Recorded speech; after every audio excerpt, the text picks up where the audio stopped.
Before I begin, y'all didn't give me the time of day to make a 200 subscriber special. I have to do a 300 subscriber special now, because apparently my stupid Walton Files video blew up to such a degree over one day that I got 100 subscribers. So now I have to do this 300 one. I'm not complaining, this has never happened to me before. I'm very much honored and I appreciate all of it. Thank y'all. I love all of you. Now on to the questions you asked me. The first question I am being asked is from my good friend Kovu, and he actually has a few for me. He says, what made you get this interested in reptile characters that much? Then he also asks, among every media ever, which would you say are your favorite stories that have defined you, and which are your favorite games to play on Steam? I don't know. I just kind of like reptiles. I think they're cool. Like, they're just kind of these little organic time capsules from the past, if you get my drift. They're just really cool. Secondly, books. I would say the biggest book that defined who I was is definitely the book that is the name of the author of whom I derive my channel's namesake, 1984 by George Orwell. And then lastly, which are my favorite games to play on Steam? If I were to go that on just hours alone, probably Universe Sandbox. That's really fun. Next question is from Ace of Spades 3501. Their questions are, how did you decide upon your Sona? Well, if you go back far enough, I actually started off with like a Krogunk kind of thing. I wanted a rant Sona, so I could talk without having to show my face, right? And I liked Krogunk as a Pokemon, so I had him, right? And I'm like, you know what, frogs are pretty cool. You know what's even cooler, and it's also green? Alligators, or crocodiles, whatever the heck. Those two reptiles. And I'm like, you know what, I'm just going to roll with that. Frankly, I like alligators. They're like my favorite animal anyway, so bada bing, bada boom. That's how I came up with that. Then they also ask, who do you have a crush on? I'm an aromantic asexual, so no. And then lastly, what kind of videos do you watch on YouTube? I watch a lot of football, believe it or not. I watch a lot of football videos on YouTube. And I also watch a lot of Germa. That's the kind of content I rock with. Special MTG asks, have you ever played any tabletop games? And if yes, which one is your favorite? By tabletop games, I mean, I'm assuming you're meaning like board games. So I would probably say Dungeons and Dragons. I did play that one time. It was pretty dang fun. But if I had just a general one that I resort to when I'm bored, I just play like chess. I enjoy chess a lot. I've always enjoyed chess. I actually played chess back from like the 3rd grade, which is in like 2010 or 2011. Way back when I was little, right? So, yeah. I'm going to answer part of this next question because I've already addressed it already a few times. EmuFan4568 asks, what direction will you take the channel?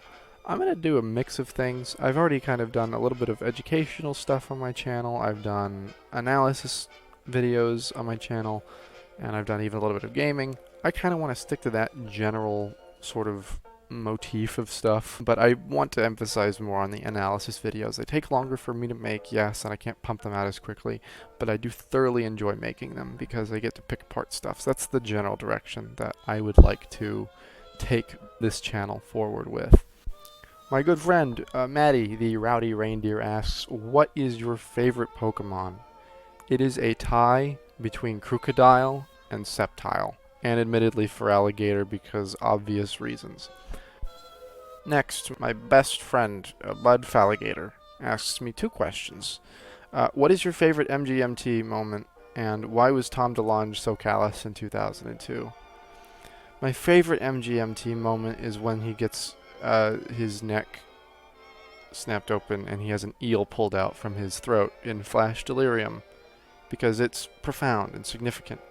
And Tom DeLonge was callous in 2002 because he had every right to be. The emo phase was dying out, and by God, he was going to save it. So he had to. He did what he had to do to keep the emo going. And by God, he saved it. My good friend Lime Soda asks, how did you first hear about the Walton Files, and why did you decide to analyze it further? That video was great. Well, the thing is, my good twin brother at Cynical Jackfish on Twitter, who you should definitely go follow because he does all of the art, drug me into a hotel room, turned on the TV, and made me watch it on YouTube at 11 o'clock at night. It was so terrifying that I decided to go back and rewatch it because I was in a bit of delirious exhaustion when I did, and nothing had really clicked. It was horrifying. And I realized that there was some really interesting stuff and some motifs that they use with the horror, and I just wanted to talk about it for a little bit. And that's kind of why I wanted to analyze it further, because it genuinely uses some good motifs in there that adds to the horror, even if it's not like, oh, the most terrifying thing in the world for some people. I just thought it was a good use of motif. Mr. Corndog is asking the questions right now, and it is, if you had to eat only corn for a year or bread for a year, what would you choose? I would have to say I would only eat corn for a year for 2 reasons. One, it's a starch and not a carb, so you can get more energy out of the corn, so you can actually eat less corn and get about the same amount of energy than you would get out of eating the equivalent amount of bread. Secondly, you can probably make more stuff with the corn itself, I think. I have no gastronomical knowledge, that's just general basic ideas of what I think. But yes, I would eat corn for a year rather than bread. Blue Sapphire up in here asks, favorite piece of fan art or fan interaction you have received? All of them. Absolutely all of them. They're all spectacular. I'm frankly quite flattered that I even get fan art every once in a while. Like, I just don't ask, so someone just like hops in my DMs and is like, I drew this for you and I don't know how to react to it. I'm just like, oh my god, thank you. You put time and effort into this, and I just cherish it because of that reason alone. Like, you spent time on something, and it's just the most giddy little feeling, and I love it every time it happens. Michael Russfin asks, are you going to do more analyzation videos? Yes. In fact, I have technically 4 currently planned at the moment.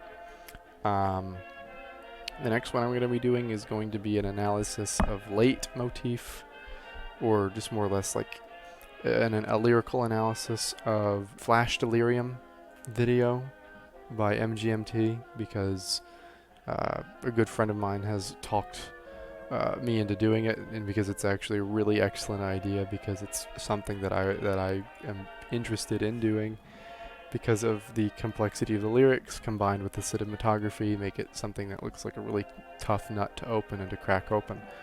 So I'm going to do that one, and then I'm going to do an analysis of leitmotif in Orwxll, which I thought was a really good musical because it hits all of the bases in all of the right spots.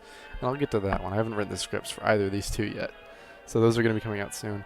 And then lastly, I have a video talking about it on my channel already. We haven't finished it yet. We're working on it ever so slowly, but we have a very long video planned, or 2 videos. It's like it's about 4 hours in total content long, where we're going to be analyzing 18 pieces of media for Dionysian and Apollonian elements, and juxtaposing the 2 and how they interact in those works. And we're going to kind of be discussing Nietzsche's thesis about how tragedies work, incorporating those particular elements, and attempting to actually rebut his thesis by using modern pieces of literature and of media, video games, TV, whatever, right? So yes, I'm most certainly going to be doing more analyzation videos. From It's Todd, they simply ask, are you a furry? Also, love your content. First, thank you. I appreciate that you like my content, but contrary to the anthropomorphic alligator currently speaking to you through this monitor that you're using at this moment in time, I do not consider myself a furry. I just needed a face, basically.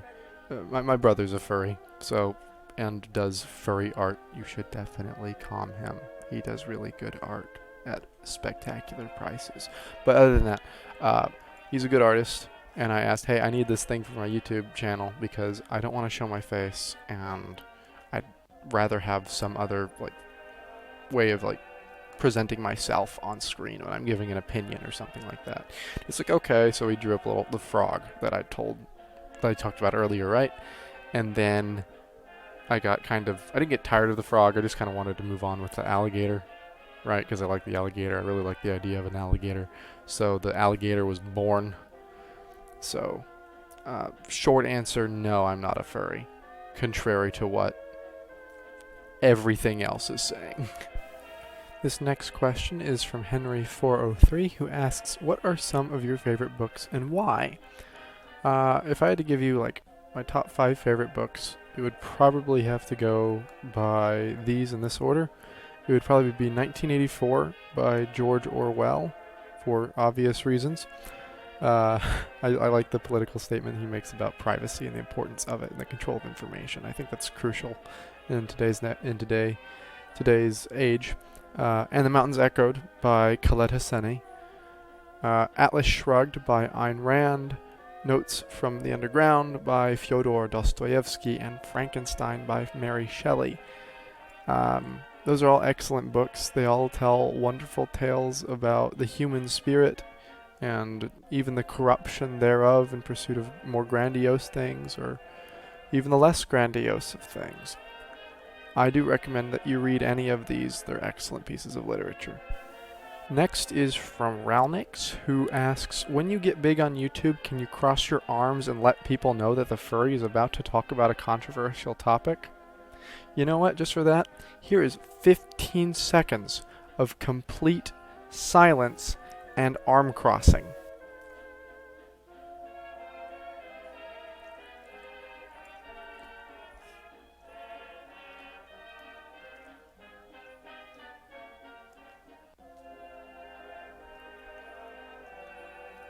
Last but not least, I've got my good friend Theo, who has 3 questions. The first of which is the easiest language to learn according to your experience. Short answer, Spanish. It's because I grew up with it. Second, the strangest fandom I've ever been in. Although I've previously stated that I'm not a furry, I'm around furries a lot, and I'm kind of like in the circle, if you get what I mean. I'm in the in-group, per se. And I have seen some godless abominations, just put it that way, so that have come out of this community. No offense to anybody, but God, some of y'all need to calm down. Yeah, I'd say the furry community is probably the weirdest one I've been in. And then my favorite fictional couple, and he says, doesn't count Sam and Max. To be candid, unfortunately, I don't believe I have one that I can really think of off the top of my head. So I'm sorry to disappoint there. I believe with that we can wrap things up here, because Flip a Clip only allots me a certain amount of time to make videos, 15 minutes max, and I think this is a good stopping point. I got a lot of questions in. I'm sorry if I didn't get to your answers, or if you've already answered or asked a question and I got to it later. I hope that I answered it, and I might go through the comment section and ask questions as well, or answer questions as well. So I hope you all enjoyed. Please like and subscribe. I've got some more good analysis content coming up, and I hope you enjoy those in the future as well. Thank you for all the wonderful comments and messages that I've been getting on the Walton Files video. It means a lot to me. Please go check out my other content as well. I put a lot of effort into that as well. And thank you all very much. Bye-bye.